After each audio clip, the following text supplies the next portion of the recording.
வணக்கம் நண்பர்களே, நான் உங்கள் அஜிம் ராஜா. மீண்டும் உங்கள் அஜிம் ராஜா இசையில் ஒரு ஐயப்பன் பாடல் உருவாக்கம். கோவை செழியன் அவர்களது வரிகளில் எனது இசையில் வெளிவருகிறது. நண்பர்களே, அண்ணன் கோவை செழியன் அவர்களது யூடியூப் சேனலில் வெளிவரப்போகுது. சாங் இன்னும் ஒரு 2-3 நாளில் அந்த சாங் ஒர்க் பண்ணி முடிச்சிடும். அதுக்கப்புறம் அவருடைய சேனல் ரிலீஸ் ஆகுது.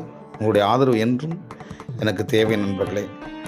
நன்றி. இன்னும் பாடலாசிரியர்கள் நிறைய பேர் வந்தீங்கன்னா உங்களுக்கு தரமான ஒரு பாடலை நான் வழங்குவேன். நன்றி. தொடர்பு கொள்ளுங்கள் எனது தொலைபேசி எண்ணுக்கு.